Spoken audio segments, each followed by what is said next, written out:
Catherine Murphy's reflection on the two cases of Tullahoma versus Doe and Andrews.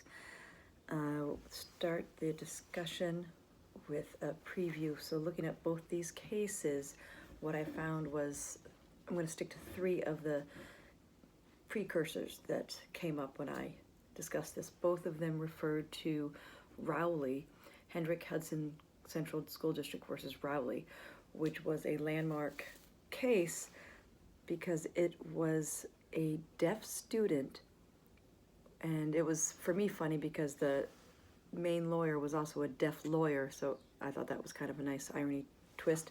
That was in 1982, and what it did was it said that there was not great guidelines, but it was used as a precedent for later for other cases. They showed due process in a perfect way because they had to go to court to get the proof, and one of the parts of this Rowley that I saw was the parents provided what we now learned in this class would be called a preponderance of evidence of the child's success with an interpreter.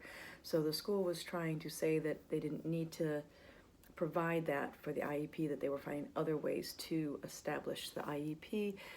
When the parents brought in proof from the testing and the times when the child had an interpreter and how the grades were much better, and proved to the courts that it really did make a difference, they won that case in that case.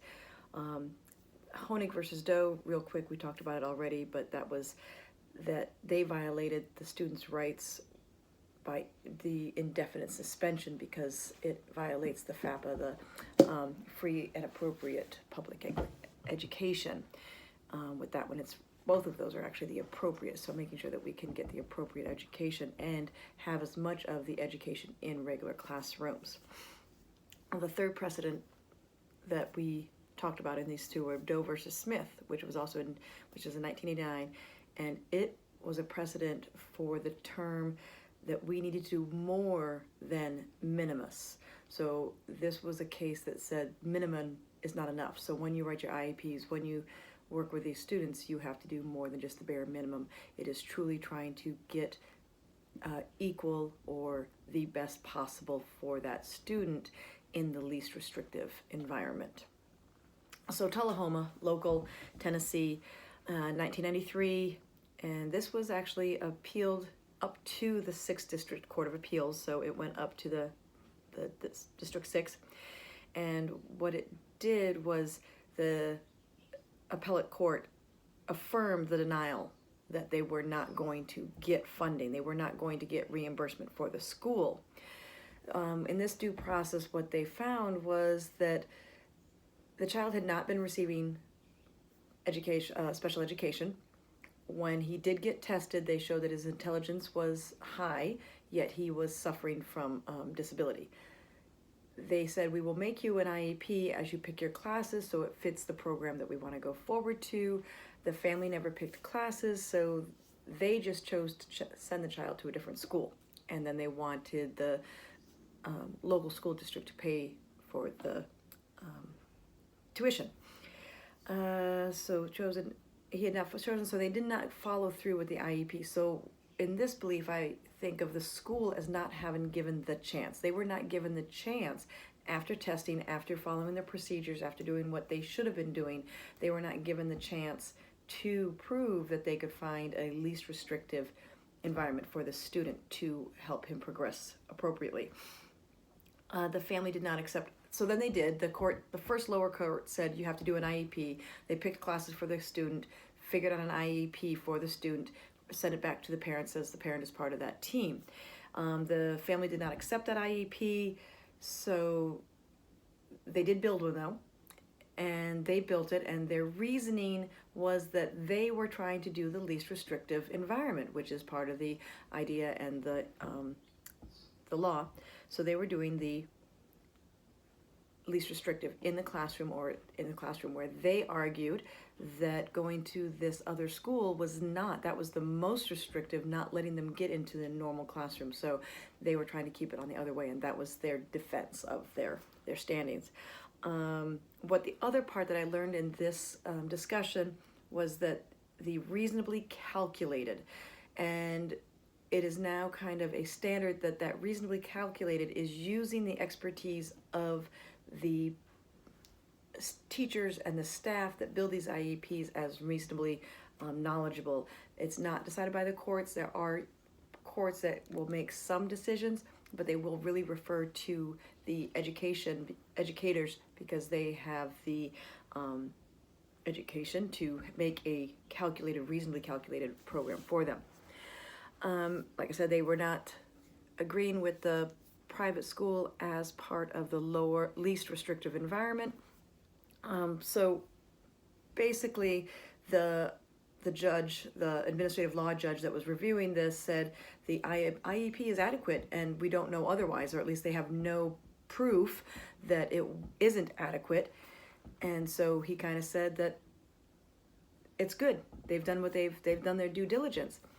One of the sides that I will try and figure out more of because of Tennessee, they claimed that the Tennessee law that was referred to was used instead of the federal law.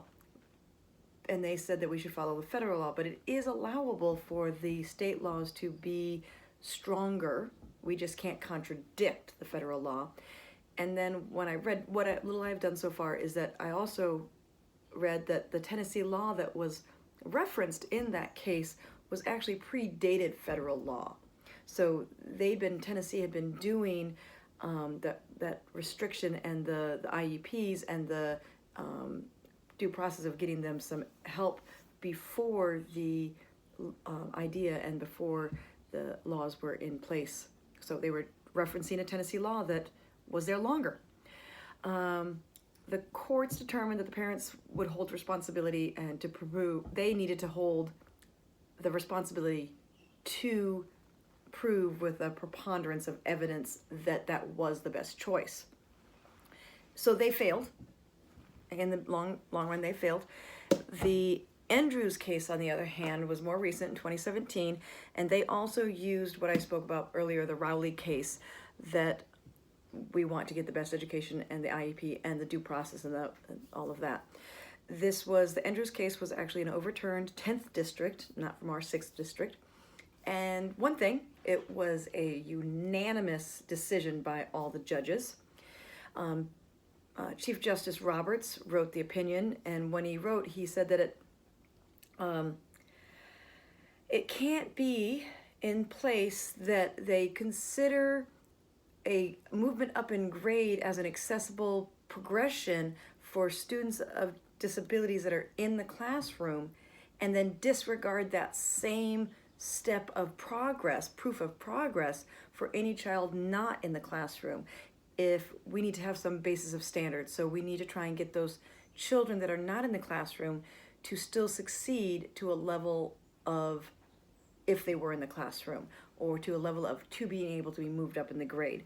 So it really talked about that they needed the same guidelines, whether they were in the least restrictive in the classroom or if they were not out, or if they were in their own classroom. Once again, they kept talking about, so new words for me, is the reasonably calculated to make progress in light of the child's circumstances. So is the IEP written to help the student work through their difficulties and disabilities to help them achieve the progress, the best progress that they can?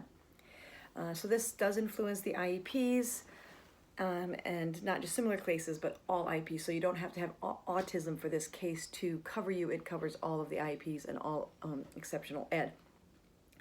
And let's see, what the last thing was, the appropriately ambitious. So they said that they wanted all the IEPs and these programs to push for higher ambition. So like when I said the grade level up, that's what our goal is. It should be similarly ambitious for any child, whether they're in the classroom or in their own external, not in the regular ed classes.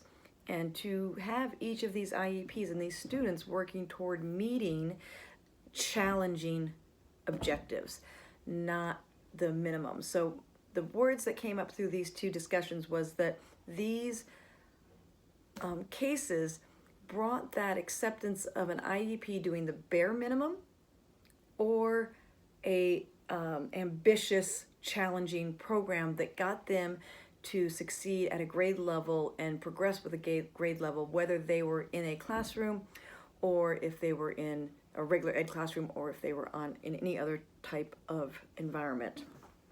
So major words that for me came out of this, or when I was reviewing this, is that you really do prove less. Like in the Tullahoma case, they couldn't prove that he had a better education there because they had no failure and no allowance of the government to try their IEP. So they chose to move the child before they had any kinds of attempt. And our government says that for the idea and for that least restrictive environment, it's the regular ed public school is the least restrictive environment with their peers. Using the word opinion differently. So when Chief Justice Roberts wrote the opinion of the case, and in his case, for the Andrews case, it was a unanimous one. So that was an easy one. There was no dissenting opinions. The difference between a reasonable doubt that we talked about in class, and I love their term preponderance of evidence. And with my science background, I kind of like that. I know that that's going to come out of my mouth later when we do science too. And the other word that came up with this research was the reasonable calculated.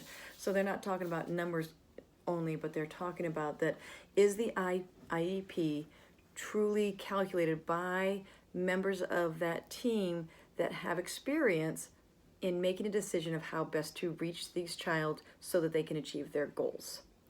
The progress of the progression of these was nice to see flow, and really helped me understand that even though Tullahoma was in Tennessee, Andrews, the original one, was in the 10th district, so they were equal in their districts, but they grabbed the 10th district and pulled it up to the Supreme Court, and that is the one they used to set precedent for everyone, where they weren't precedents for each other.